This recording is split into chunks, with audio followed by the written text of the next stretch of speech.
ووقف بنا الحديث عند الوقف غير الجائز، وهو ما سماه علماؤنا الوقف القبيح. يعني أصلا كلمة وقف قبيح تبين أن هذا الوقف لا يصح، وأن على القارئ أن لا يتعمد. لذلك عرفه أئمتنا فقالوا: الوقف القبيح هو الوقف على كلمة على كلمة قرآنية بينها وبين ما بعدها تعلق لفظي ومعنوي.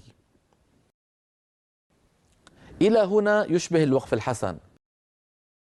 الوقف الحسن قلنا هو الوقف على كلمة بينها وبين ما بعدها تعلق لفظي ومعنوي، إلا أن الوقف عليها يعطي معنى تاما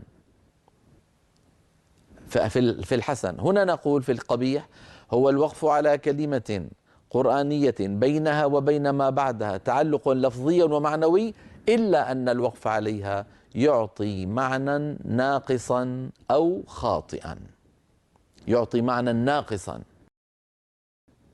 يعني جاء الفعل ما جاء الفاعل، جاء المبتدأ ما جاء الخبر، ما في معنى متكامل، معنى ناقصا أو خاطئا.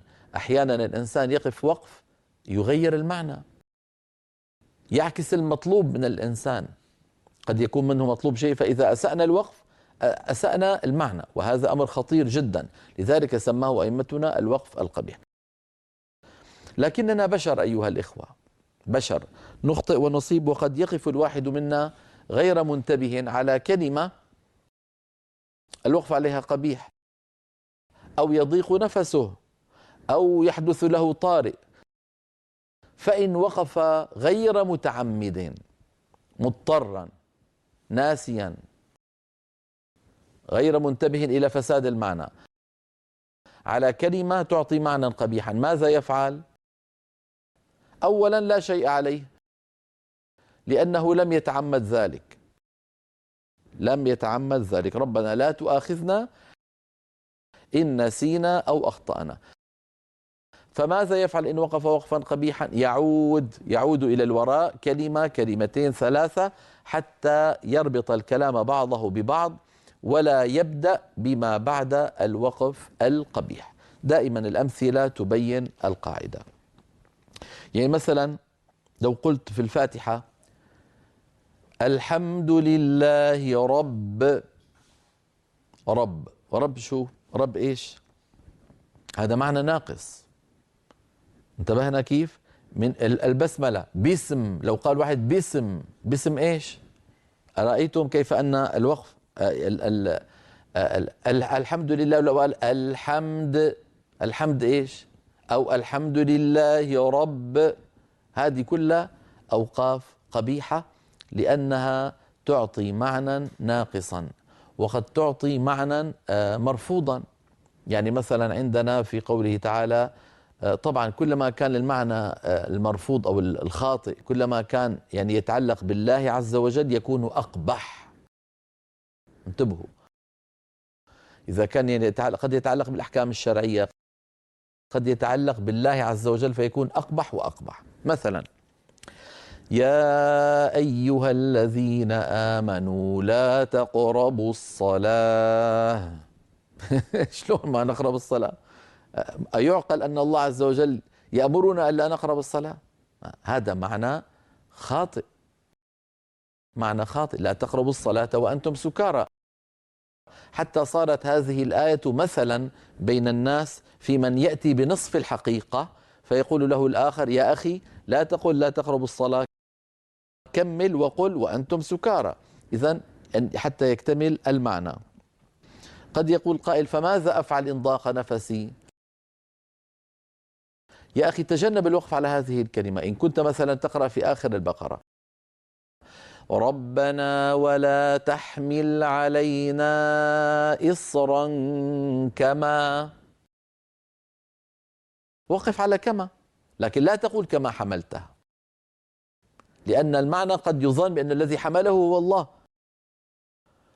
كما حملته على الذين من قبلنا، بمعنى كما ألزمت به الذين من قبلنا.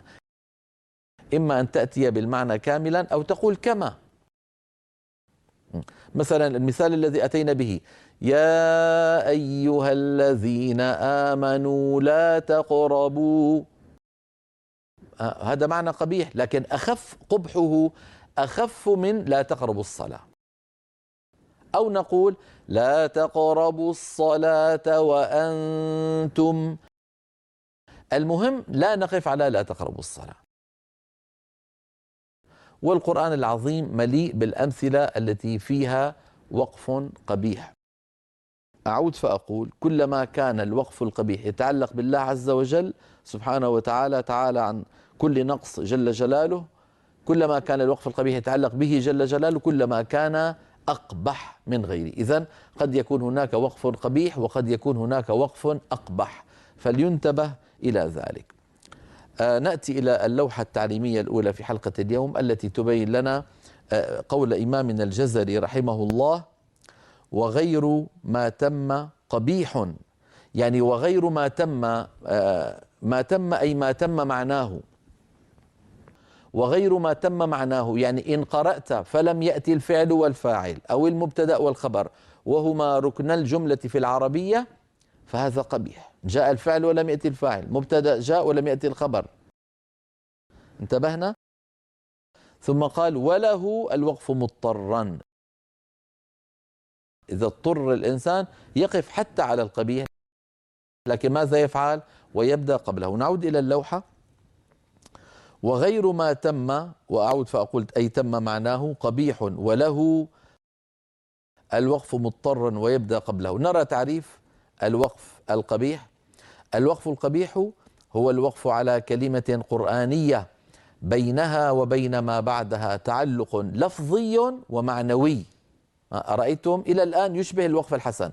ثم قال في تتمة التعريف: والوقف عليها يعطي معنى ناقصا أو خاطئا. ما حكمه أيها الإخوة الوقف القبيح؟ لا يتعمد الوقف عليه، إذن النهي ليس عن الوقف وإنما عن تعمده. فإن وقف عليه مضطرا أعاد، إذا وقف عليه مضطرا لا إشكال، ولكن يعيد، لا يبدأ مما بعده. نحو نرى الأمثلة: الحمد لله رب، رب إيش؟ لا يصح الوقف على رب لأنه ما أتى المعنى. فإن وقف على رب يعود فيقول: الحمد لله رب العالمين. المثال الثاني الذي نراه: إن الله لا يغفر.